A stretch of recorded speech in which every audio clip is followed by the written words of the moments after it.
The alarm on the Vigilant Accord had been screaming for 11 minutes before Fleet Admiral Yorren Dask finally believed what his sensors were telling him. "Run it again," he said. "I've run it 6 times, Admiral." Lieutenant Turel's 4 eyes flicked between displays, each one reflecting the same impossible number.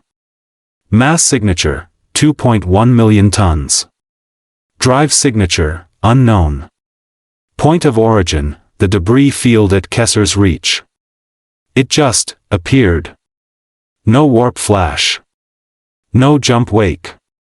It was simply there. Dask stood and walked to the viewport.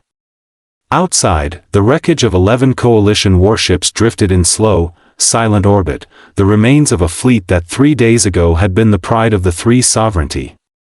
They had come to Kessar's reach to finish off a human colony ship reported limping through the sector with a cracked reactor and no escort. They had not finished it. They had not returned. "Open a channel," Dask said. "Standard first contact protocol.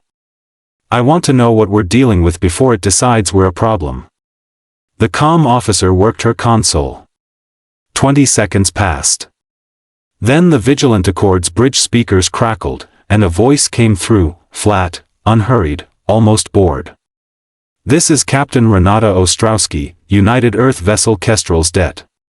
You are currently inside a debris field created by an engagement with my ship.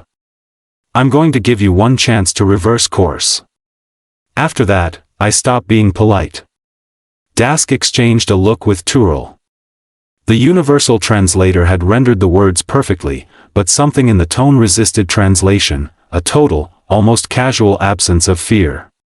"Captain Ostrowski," Dask said carefully, "this is Fleet Admiral Yorren Dask of the Threen Sovereignty. We are investigating the destruction of 11 vessels in this sector. We request you power down weapons and prepare to be boarded for inspection." There was a pause. Then, unmistakably, laughter. "Boarded," she repeated. "That's a new one. Admiral, do you know what those 11 ships were doing when I found them?" "They were engaging a colony transport," Dask said.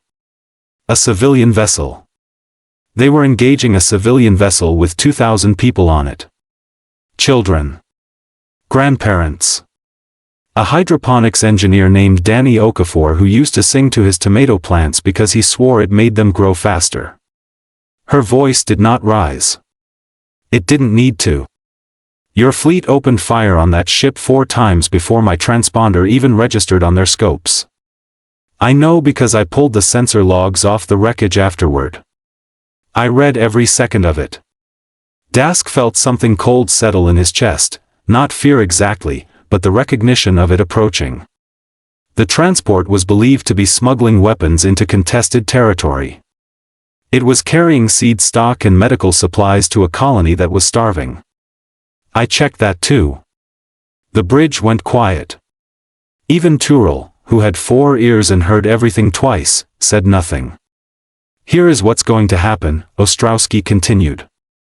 "You're going to transmit your fleet's full engagement logs to my ship. Every order, every timestamp, every name of every officer who authorized that attack. You're going to do it in the next 90 seconds. And then you're going to leave this system and never come back to it." "You are one ship," Dask said, though even as he said it, he wasn't sure he believed it. "You destroyed 11 warships alone?" "No," Ostrowski said. "I destroyed 11 warships in 4 minutes and 12 seconds. There's a difference, and it matters to me that you understand it, because right now you're doing the thing every species does the first time they meet us. You're trying to figure out if we're bluffing. And are you? Admiral, look out your viewport. Tell me what you see." Dask looked. The debris field. The dead ships. Fire-scarred hulls, still venting atmosphere into vacuum 3 days later, a slow white bleeding that would continue until there was nothing left to lose. "I see the truth," he said quietly. "Good. Then you already have your answer." Dask stared at the wreckage for a long moment, and something shifted in him, not surrender exactly, but the particular vertigo of realizing the story he'd been told about his enemy was wrong in a way that mattered. The reports, he said slowly. Humanity. We were told you were newcomers. Barely off your homeworld. A curiosity, not a threat. We are newcomers, Ostrowski said. 300 years off Earth, give or take. You know what we did with those 300 years, Admiral? We fought with each other. Constantly. Viciously. We got very, very good at it before we ever left the solar system, and then we went and did it in vacuum too, against things that wanted us extinct. A pause. You've had Starflight for what, 4,000 years? And you still send 11 warships to kill unarmed civilians and call it strategy. We only needed one ship, and we didn't even have to try particularly hard. That log data, Dask said. If I transmit it, it condemns my own government. It condemns the people who gave that order. Not you. You weren't there. Something in her voice changed then, not softer, but more precise, like a blade being set down carefully instead of dropped. I looked at your service record too, Admiral. 19 years. Not one civilian casualty attributed to any command you've held. That's why I'm talking to you instead of just finishing what I started. Dask realized, with a strange lurch, that she had been telling the truth about reading everything. All of it. Down to the names. 90 seconds is almost up, Ostrowski said. Dask turned to Tyrrell. Compile the engagement logs. Full authorization chain. Send them. Admiral. Send them, Dask said. And then plot us a course out of this system. The transmission went out in silence. 30 seconds later, Ostrowski's voice returned, and for the first time there was something almost gentle in it. Received. Thank you, Admiral Dask. What happens now? Now the names on that list answer for what happened here. Not to me. To whoever holds them accountable in your own system, if anyone does. I'm not interested in ruling your people, Admiral. I'm interested in making sure the next fleet that thinks about attacking a colony ship remembers this conversation first. And if they don't remember it, then I come back. And next time I won't call ahead. The channel closed.